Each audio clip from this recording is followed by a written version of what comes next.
Noswaith dda, a chroeso i bodlediad o'r Hwyrol Weddi Eglwys Dewi Sant, ar y 5 Sul wedi'r Ystwyll.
Os rhodiwn yn y goleuni fel y mae ef yn y goleuni, mae gennym gymundeb a'n gilydd, ac y mae gwaed Iesu ei fab ef yn ein glanhau ni o bob pechod.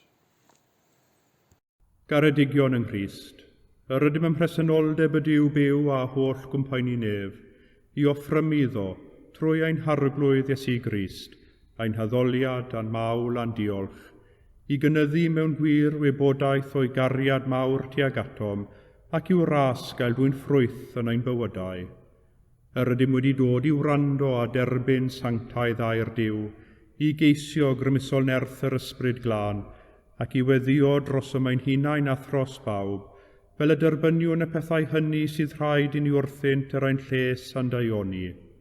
Ond yn gyntaf, cyffeswn ein pechodau, a cheisio gan ein tad, ei fyddeiant a'i dangnefedd.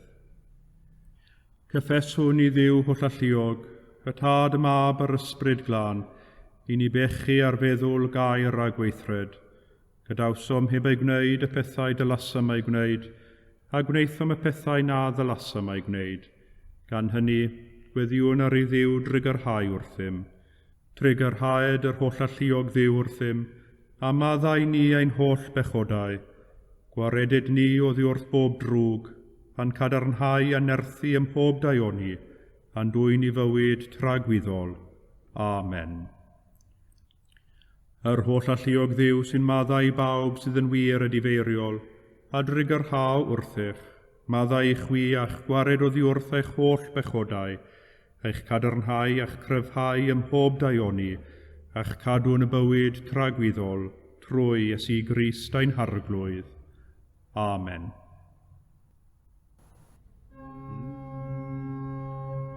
Arglwydd a gorau'n gwefusau, a'n genau a fynegad y foliant. Dyw brosiau'n canorthwyo, ar glwydd braserau'n camol. goniant i'r tod ac i'r mob ac i'r ysbryd glon. Megis yr oedd yn y dechrau, y mae'r awr hon ac a bydd yn wastad, yn oes oes oedd.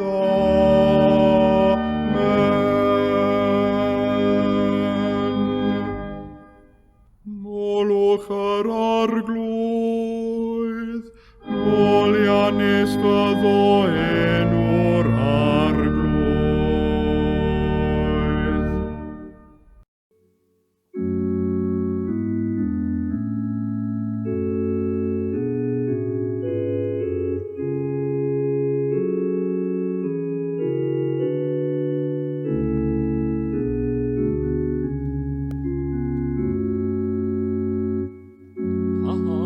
Terfysga cenhedloedd, ac ymyfyria bobloi beffofer. Y mae brenhinoedd y ddeiar yn ymosod, a'r penaethiaid yn ymgynghori ynghyd, yn erbyn yr arglwydd, ac yn erbyn ei Grist ef gan Drylliwn ei rwy mae hwy, a thaflwn ei reffynau o fi wrthym. Yr hon sydd yn preswylion yn nefoedd a chwardd, yr arglwydd a'i gwatwar hwynt. Yna llefarau fe wrthynt yn ei lid, ac yn ei ddicllon rwyf y dychrynau efe hwynt. Minau a osodais fy mrenin, ar seion fy mynydd sanctaidd. Mynegaf y ddef, dyrwedodd yr arglwydd wrthyf, dyma bydwy ti, my fi heddiw haf genhedlais, gofyn i mi, arroddaf y cenhedloedd yn etifebiau fi ti, a therfyna ddeiar i ddfeddiant. Dryllu hwynt a gwialen heuarn, maliri hwynt fel llestr y brif. Gan hynny'r awr hon, frenhinoedd byfwch sy'n Hwyrol, barnwyr y feiar cymerwch ddysg. Gwasanaethwch yr arglwydd mewn ofn, ac ymlawen hewch mewn dychryn. Cysenwch y mab rag i foddigio, a'ch difeffa chwi o'r ffordd, pan cynneuo'i lidef ond ychydig. Wynebu pawb a ymddiriedant yn ddoe. Gogoniant i'r tad ac i'r mab, ac i'r ysbryd glân, megis yr oedd yn y dechrau, y mae'r awr hon ac y bydd yn wastad, yn oes oes oedd. Amen.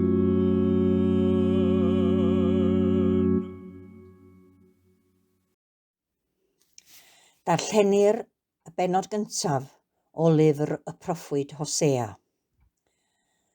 Gair yr arglwydd at Hosea fab Biri, yn nyddiau Iwseia, Jotham, Ahas a Hesecaia, brenhinoedd Jiwda, ac yn nyddiau Jereboam fab Joas, brenin Israel. Dyma ddechrau geiriau'r arglwydd trwy Hosea. Dywedodd yr arglwydd wrth Hosea, dos, cymeri ti wraig o butain, a phlant puteindra, oherwydd puteiniodd y wlad i gyd trwy gilio oddi wrth yr arglwydd. Fe aeth a chymryd Gomer merch Diblaim. Beichiogodd hithau a geni mab iddo. Yna dywedodd yr arglwydd wrtho, enwa ef Jesreel, oherwydd ymhen ychydig eto, dialaf ar di Jehu am waed Jesreel, a'r hoff derfyn ar frenhiniaeth tu Israel. Y dydd hwnnw toraf fwa Israel yn nyffryn Jesreel. Beichiogodd Gomer eilwaith a geni merch, a dywedodd yr arglwydd wrth Hosea, enwa hi heb drigaredd, oherwydd ni wnaf drigaredd mwyach a thi Israel i roi maddeuant iddynt, ond gwnaf drigaredd a thi Juda, a gwaredaf hwy trwy'r arglwydd ei diw. Ond ni waredaf hwy trwy'r bwa, y cleddyf, rhyfel, meirch, na marchogion. Wedi iddi ddyfnu heb drigaredd, beichiogodd Gomer a geni mab, a dywedodd yr arglwydd, enwa ef nid fy mhobl, oherwydd nid ydych yn bobl i mi na minnau'n dduw i chwythau. Bydd nifer plant Israel fel tywod y môr, ni ellir ei fesur na'i rifo. Yn lle y dywedwyd wrthynt nid fy mhobl ydych. Fe ddywedir wrthynt meibion y Duw byw. Cesglir ynghyd blant Juda a phlant Israel, a gosodant iddynt un pen. Dont i fyny o'r wlad, oherwydd mawr fydd dydd Jesreel. Dyma derfyn y llys gyntaf.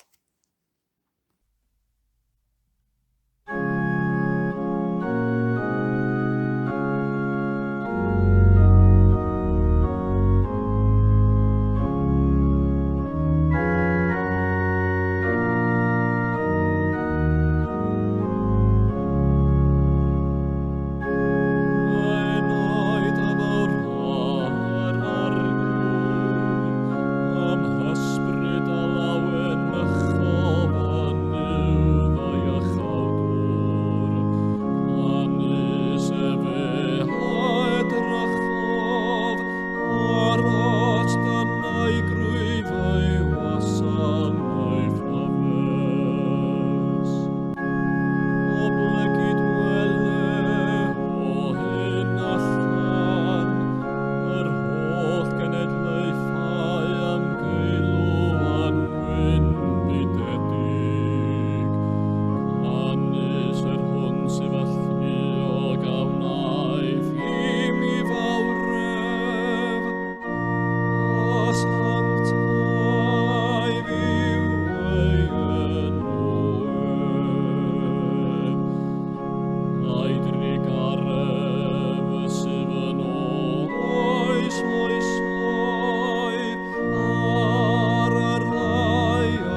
Mae'r darlleniad yn dod o lythyr cyntaf Paul at y Colosiaid, pennod 1. Paul, apostol Crist Iesu, drwy ewyllus Duw, a Timotheus yn brawd, at y Sant yn Colosau, rhai ffyddlong yn Crist. Gras a thangnefydd i chwi, o ddiwth Dduw ein tad. Yr ydym bob amser yn y gweddiau, yn diolch amdanoch i Dduw, tad yn harglwydd Iesu Grist, oherwydd i ni glywed am eich ffydd yn Crist Iesu, ac am y cariad sy'n gennych tuag at yr holl saint, dau beth sy'n tarddu o wrthrych i'ch gobaith, sydd yn cadw yn y nefoedd i chwi. Clywsoch eisoes am y gobaith hwn, yng nghaer y gwirionedd, yr efengil sydd wedi dod atoch. A mae'r efengil yn dwy'n ffrwyth ac yn cynyddu trwy'r holl fyd, yn union fel y mae hefyd yn eich plith chwi, o'r dydd y clywsoch am ras Duw a'i am gyffred mewn gwirionedd. Dysgasoch hyn o ddiwth Epaphras a'n cydwais annwyl, sy'n weinidog ffyddlon i Grist ar eich rhan, ac ef sydd wedi'n hysbysu ni am eich cariad yn yr ysbryd. Oherwydd hyn, o'r dydd y clywsom hynny, nid ydym yn peidio a gwyddio drosoch. Deisif yr ydym ar eich i gael eich llenwi trwy bob doethineb a deall ysbrydol ac amgyffrediad o ewyllus Duw, mwyn i chi fyw yn deilwng o'r arglwydd, a rhyngu i fodd yn gyfan gwbl gan ddwy'n ffrwyth mewn gweithredoedd da o bob math a chynyddu yn eich adnabyddiaeth o Dduw. Dyma derfyn y darlleniad.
Credaf yn i'w dad holl gyfoethog, creawdwr nef a dear, ac yn Iesu Grist einig fab ef ein harglwydd ni, yr hwn a gai trwy'r ysbryd glân, a aned o fair forwyn, a ddioddefodd dan Pontiws Peilat, a groeshoeliwyd, a fe farw ac a gladdwyd.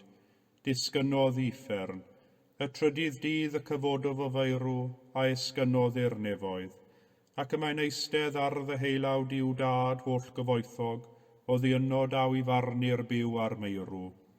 Credaf yn yr ysbryd glân, yr Eglwys lân Gatholig, cymyn y saint, myddeiant pechodau, at gyfodiad y corff, a'r bywyd tragwyddol. Amen. Ar arglwydd a bo gyda chwi, a chydath ysbryd ithau, gweddiwn. Arglwydd drig ar hawr ddim, Crist drig ar hawr ddim, arglwydd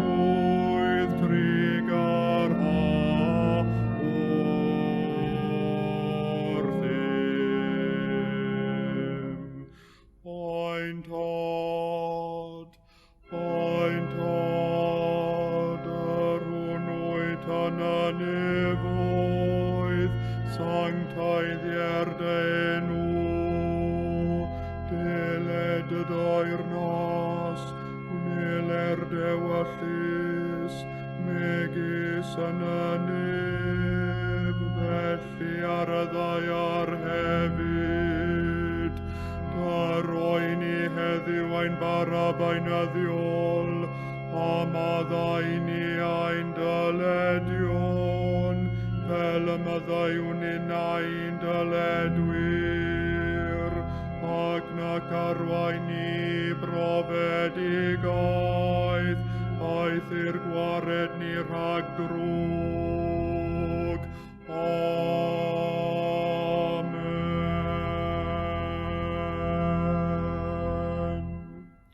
Arglwydd dangos dy drigaredd arnom, a chaniatau ni dy iachawdwriaeth, gwisg dy wain i dogion ag iawnder, a gnad y ddewis bobl yn llawen,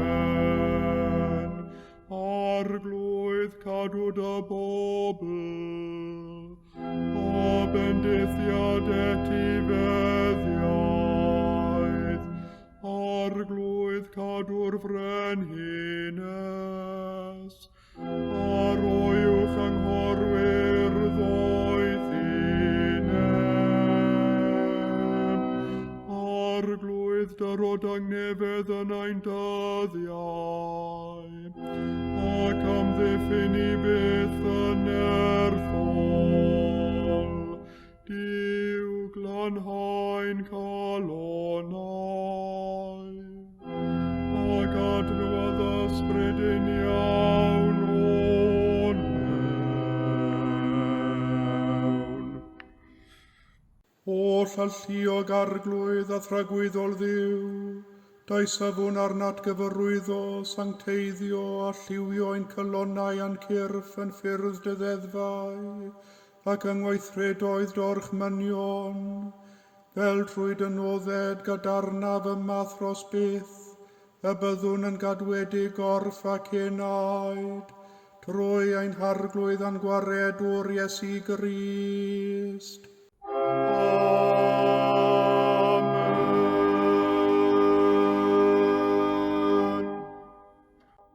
O llalluog ddiw, ffynhonell pob dymuniad sanctaidd, pob cyngor da, pob gweithred gyfiawn. Dyroedd weision y tangnefedd na all y byd ei roddi, fel y boi ni, gan i fyddhaeth orchmynion, a'n gwared gennyt rhagofn ein gylynion, dreulio ein hamser mewn heddwch a thangnefedd, trwy Iesu Grist ein harglwydd. Amen.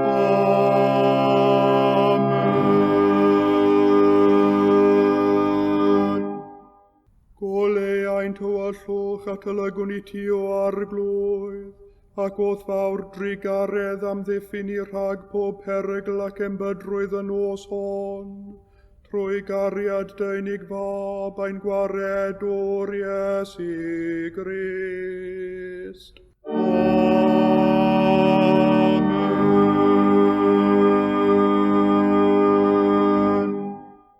Ymdywelwn yn ystod y munudau hyn, a chyflwyno i ddiw ein hymbiliau, dros o'n ein hunain, yr eglwys a'r byd.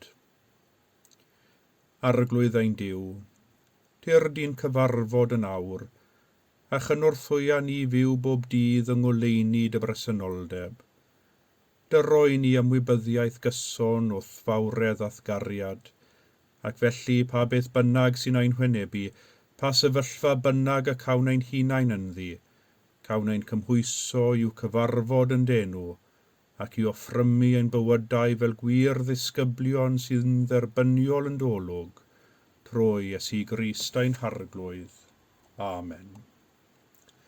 Wrth i ni weddio dros yr eglwys, gweddiwn yn arbennig dros Cristionogion sy'n gweithio allan yn y maes genhadol, yn dysgu, yn pregethu, yn gweithio ar amryw prosiectau, sy'n gweithio dros waith cariad ymarferol. Efallai fe deimlwn fod yr eglwys yn crybachu yn y wlad hon. Cofiwn bod yr eglwys yn rhannau eraill o'r byd, yn tyfu ac yn llawn egni a brwdfrydedd. Oll alluog Dduw, sy'n ewyllysio i bob un fod yn gadwedig a dod i wybod dy wirionedd. Anfon ni erfyniwn arnat, weithwyr eith gynheuaf, a chyniata fod iddynt bregethu dair mor ffyddlon, fel y daw'r holl genhedloedd eith adnabod di, yr unig wir Dduw, a'r hwn anfonaist, dy fab Iesu Grist a'n harglwydd. Amen. Gweddiwn dros ein byd, a'i amryw anghenion.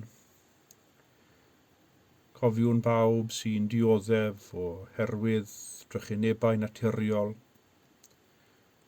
Dros bawb sy'n dioddef o gynlyniad i ryfela. A dros bawb sy'n dioddef o gynlyniad i gyfundrefnau anghyfiawn ac anheg. Drigarog Dduw, cyflwynwn i ti anghenion yr holl fyd, lle bo casineb rho gariad, lle bo camwedd rho fyddeiant, lle bo amheuaeth rho ffydd, lle bo anobaeth rho obaith, lle bo tristwch rho lawenydd, lle bo tywyllwch rho oleini. Caniatáu ni geisio nid yn gymaint i gael ein cysuro ac i gysuro, nid i gael ein deall ond i ddeall, nid i gael ein caru ond i garu, oherwydd trwy rhoi y derbyniwn, trwy faddau ymyddeir i ni, a trwy farw y genir ni fywyd tragwyddol, trwy Iesu Grist a'n harglwydd. Amen. Heddiw cofiwn 70 nwyddiant, ysgyniad y Frenhines Elizabeth i'r orsedd. Cofiwn am ei gwasanaeth diwyd a chadarn trwy ei theyrnasiad. Oll alluog Dduw, ffynon pob daioni, dau syfwn yn ostyngiedig arnat fendithio ein goruchel ar glwyddes y Frenhines Elizabeth, a phawb sydd wedi gosod mewn awdurdod dani, iddynt drefnu bob peth mewn doethineb, cyfiawnder a heddwch, anrhydedd i'th eglwys sanctaidd a lles dy eglwys ath bobl, trwy Iesu Grist a'n harglwydd. Amen. Ac wrth i ni weddio dros ein cymunedau heno, gweddiwn dros bawb sy'n gweithio ym myd iechyd. Cofiwn pawb sy'n gweithio yn ein ysbytau ac allan yn ein cymunedau. Oll alluog Dduw, yr aeth dy fendigaid fab Iesu Grist o ddiamgylch gan wneud daioni ac iachau pob math o afiechyd a chlefyd ymhlith y bobl. Erfyniwn arnat barhau'r gwaith cresusol hwn yn ein plith, a chynwrthwyath fendydd bawb sy'n llyfurio i atal dioddefaint, ac i hyrwyddo bwriad dy gariad, trwy Iesu Grist a'n harglwydd. Amen. O arglwydd cynnal ni trwy gydol dydd ein bywyd blin, hyd oned ystynno'r cysgodion a dyfod yr hwyr, distewi o ddwndwr byd, taweli o dwymin bywyd a gorffen ein gwaith. Yna arglwydd yn dy drigaredd, dyrroen i leti diogel, gorffwysfa sanctaidd, a thangnefedd yn y diwedd, trwy Iesu Grist a'n harglwydd. Amen. A dwedwn gyda'n gilydd eiriau'r gras. Gras a'n harglwydd Iesu Grist a chariad Duw, a chymdeithas yr ysbryd glân, a fo gyda ni oll, byth bythoedd. Amen.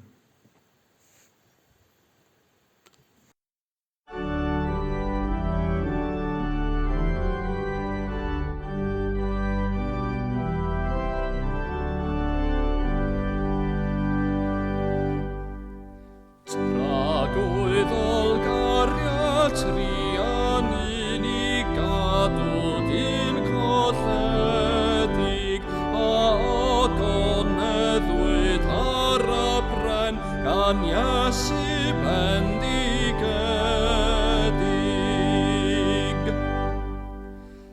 Ei einioes lan ar oes I lawr, dan bwys ein dirfawr bechod, branof I ni wirydd ha trwy waith ar rhad gyfamod. Trwy'r unwedd purau a berfrad, ger bron y tad mae'n eiriol, anheiddiant ei gyfrangd o def, fe wrendyn llef gytuddiol.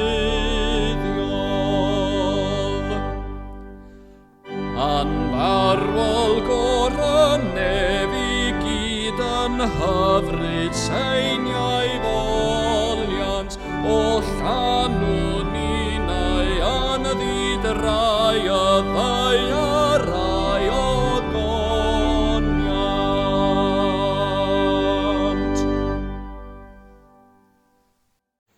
Deibeth sy'n tarddu o wrthrych eich gobaith. Deibeth sy'n tarddu o wrthrych eich gobaith. Y bumed adnod o'r bennod gyntaf o epistol Paul at y Colosiaid. Dwi'n hoffi llythyrau Paul. Ydyn, mae'n wir I ddweud bod cynnwys y llythyrau'n gallu bod yn anodd i'w ddeall ar y degau, ac mae deall ystyr Paul yn gallu bod yn heriol. Mae digon o ysgolheigion sy'n treulio eu hoes yn eu hystudio yn ceisio deall ac esbonio geiriau Paul I ni, ac nid pob un o'r ysgolheigion hyn sy'n cytuno â'i gilydd. A does dim byd yn bod a chael herfach wrth ddarllen, sy'n gofyn I ni ganolbwyntio ac ymestyn y meddwl. Mae'n dda cael rhywbeth I gnoi cil arno. Ydy, mae'n wir I ddweud bod yna rhannau o lythyrau Paul lle mae gennyf dueddiad I anghytuno ag ef yn enwedig pan ddaw rhagfarnau ei ddydd i'r fei yn ei lythyrau. A does dim byd yn bod â hynny. Mae'n dda I anghytuno ag awdur o bryd i'w gilydd hyd yn oed yr apostol Paul. Trwy anghytuno, ac anghytuno'n dda, efallai fe welwn yn well rhai o'n rhagfarnau ni ein hunain. Oherwydd does neb ohonom yn hollol ddi-duedd, a heb ein rhagfarnau ein hunain. Mae gweld ein rhagfarnau ein hunain trwy anghytuno a rhagfarnau rhywun arall yn gallu bod yn agoriad llygaid, defnyddiol iawn I ni. Ydy, mae'n wir I ddweud bod llythyrau Paul yn ein cyflwyno ni I gyfoeth diwynyddol ein ffydd Gristionogol, ac mae'n dda mynd yn ôl at y rhain tro ar ôl tro. Y mwyaf I gyd y gwelwn ac y gwerthfawrogwn gyfoeth diwynyddol Paul a'i syniadau mawr, y mwyaf I gyd y byddwn yn deall cyfoeth y ffydd sydd gennym. Ond mae un reswm arall dwi'n hoffi llythyrau Paul, ac efallai bod y rheswm hwn ychydig bach yn anarferol. Ond dwi'n hoffi Paul, oherwydd bod ganddo'r tueddiad I ysgrifennu brawddegau hir iawn, gyda sawl syniad wedi'w plethu trwyddi draw ar gystrawen yn llain a chlysurol yn ymlach na pheidio. Dwi'n cymryd cysur yn hyn fel un sy'n dueddol I ysgrifennu brawddegau hir os nad yw'n ofalus. Dyn ni'n byw mewn oes lle y brawddegau byr a bachog sydd mewn ffasiwn. Un syniad wedi'i cyfleu mewn cynlleied o eiriau yn gryno ac yn dwt. Dyna ein tueddiad ni heddiw. Mae'n gwneud deall testun yn haws o lawer, ond dydy brawddegau byrion ddim bob tro yn caniatáu i'r feddwl crwydro'n araf I fannau yn ysgwyl, wrth ehangu ar syniad neu ddwy. Hefyd, dydy brawddegau byrion a bachog ddim o'r rheidrwydd yn rhoi llawer o le i'r darllenwr ddehongli a dod yn rhan o'r testun, a dod o hyd I gyfoeth meddwl yr awdur. Mae brawddegau hir yn gwneud i'r darllenwr arafu wrth ddarllen, yn gwneud i'r darllenwr gofyn, nawr, beth mae hwn yn ceisio I ddweud yn y fan hyn? Ac yn sydyn, mae'r darllenwr yn darganfod ei hun nid yn unig yn darllen y testun ac yn ei ddeall, ond yn cael sgwrs gyda'r testun wrth geisio ei ddeall. Mae mwy o ystyr i'w gloddio o frawddegau hir nag o frawddegau byrion. Dwi'n dechrau fy mhregeth heno trwy sôn am dueddiad Paul o sgrifennu frawddegau hir iawn, oherwydd mae o frawddeg felly y daw ein testun heno. Yn y gwreiddiol, mae adnodau 3 i 8 yn un frawddeg hir gyda sawl gwahanol syniad wedi plethu trwyddi, sy'n gwneud dihongli'r adnodau hyn bach yn anodd. Mae'r Beibl Cymraeg Newydd wedi gweithio'n galed trwy rhannu'r un frawddeg hir oedd gan Paul i 4 brawddeg, mwyn gwneud pethau'n haws i ni mwy na thebyg. Ond wedi dweud hynny, mae dal angen dipyn o feddwl i ddod o hyd i'r hyn y mae Paul yn ei ddweud. Ac yng nghanol y frawddeg hir, fe gawn yr ymadrodd hyfryd hon, deibeth sy'n tarddu o wrthrych ein gobaith. Deibeth sy'n tarddu o wrthrych ein gobaith. Mae'n gysyniad hyfryd iawn. Mae'r geiriau yn goglais y glist a'r meddwl, ac mae gwirionedd mawr yn y geiriau hyn. Ond mae'n rhaid i ni oedi yma am ychydig a gofyn 2 gwestiwn sylfaenol. Beth yw'r deibeth sy'n tarddu o wrthrych ein gobaith, a beth yw gwrthrych ein gobaith? Nawr i Paul yn y fan hyn, mae gwrthrych ein gobaith yn weddol sicr. Mae Paul yn sôn am y nefoedd neu fywyd rhagwyddol. Dyna yn ei feddwl yma yw gwrthrych ein gobaith. Yr ydym yn gobeithio am y byd a ddaw, yr ydym yn gobeithio bod mwy fywyd na'r cyfnod hwn o deithio trwy'r anial dir. Bod mwy fywyd na hyn, a bod ystyr a diben i fywyd. Yr hyn y mae Paul yn galw yn nefoedd. Dyma'n gobaith ni, ein gobaith yw Duw a'r bywyd sydd gennym yn ddoef. A mae'r gobaith hwn yn rhoi ni gyfeiriad. A mae'r gobaith hwn yn rhoi ni sicrwydd.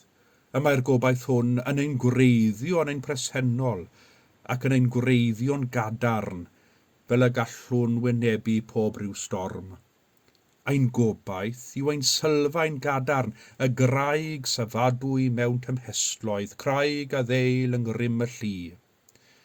Mae angen rhywbeth i'n obeithio ynddo, i ddalgafael ynddo, a gwyddom wrth obeithio niw na chawn ein siomi. Nawr, y gobaith sy'n rhoi i ni y sylfaen gadarn. Ond beth sy'n tarddu o'r gobaith hwn? Beth yw'r deibeth? Ydwedodd esoniodd Paul amdanynt. Yn y darn agoriadol o'i lythyr, a mae Paul yn cyfarch y Cristionogion yng Ngholosau. Mae'n ei cyfarch fel brodyr a chwiorydd yn y ffydd ac yn dweud wrthynt ei fod wedi bod yn gweddio drostynt ac wedi bod yn diolch i Dduw amdanynt. Mae Paul, fel gyda bron pob llythyr arall, yn dechrau trwy ganmol y Cristionogion yng Ngholosau. Ac yna mae Paul yn mynd yn ei flaen i'w ddweud, ei fod wedi clywed am ei ffydd yng Nghrist Iesu ac am ei cariad tuag at yr holl saint. Dyma eglwys ifanc oedd yn gadarn ei ffydd ac yn llawn cariad tuag at ei gilydd ac eraill. A dyma ni'n gweld y deibeth a ddaw o'i gobaith, sef ei ffydd a'i cariad. Fe wyddom ni bod ffydd, gobaith a chariad yn ganolog i feddwl Paul. Dyma oedd y 2 rhinwedd bwysicaf i bob crediniwr yn ei dibedd, a bod angen i bob crediniwr feithrin y rhinweddau hyn yn ei bywydau. Yn y 3 bennod ar 10 o'i lythyr at y Corinthiaid, fe gawn Paul yn trafod y rhinweddau hyn a'i pwyslais ar gariad. Mewn gair meddai am ei ffydd, gobaith, cariad y 3 hyn yn aros, a'r mwyaf o'r rhain yw cariad. Ond yma yn ei lythyr at yr eglwys yng Ngholosau, gobaith sy'n cael y blaenoriaeth, ac o'n gobaith y daw ein ffydd a'n cariad.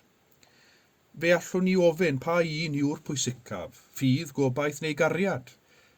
A'r gwir yw i Cristionogion y mae pob un cyn bwysiced a'i gilydd. Y mae'r 3 yn ddibynnol ar ei gilydd. Pan mae un yn pylu, mae'r lleill yn pylu hefyd. Pan fod ein ffydd yn pylu, yn gyflym iawn fe sylwedd olwn bod ein cariad ninnau yn dechrau oeri, a'n gobaith hefyd yn crebachu. Neu os mae ein cariad yn pylu, am ba bynnag reswm, nad yw'n cymryd hir i ni sylweddoli bod ein ffydd yn dechrau'n simsanu, a'n gobaith yn troi ond yn atgof. Dim ond wrth i ni obeithio, a dal gafael yn ein gobaith yn niw, a'n bywyd ynddo, y gwelwn ni ein ffydd a'n cariad yn cynyddu, ein ffydd yng Nghrist, a chariad tuag at ein gilydd. Deibeth sy'n tarddu wrth rych ein gobaith, deibeth pwysig, ganolog, gwerthfawr i ni, sef ffydd a chariad, ac mae'r ddau yn dechrau gyda gobaith, ein gobaith yn niw, ar hyn y mae ef wedi gwneud drosom ni yng Nghrist Iesu. Os teimlwn fod ein ffydd yn simsanu, neu ein cariad yn oeri, edrychwn ar ein gobaith, daliwn yn dyn yn ein gobaith, ac o'n gobaith y bydd ffydd a chariad yn tarddu o'r newydd. Amen.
Tangnefedd Duw, yr hwn sydd uwchlaw pob deall, a gadwa'ch calonnau eich meddyliau yng ngwybodaeth a chariad Duw, a'i fab Iesu Grist a'n harglwydd, a bendith Duw holl alluog, y tad y mab a'r ysbryd glân, a fo'n eich plith ac a drigo gyda chwi yn wastad.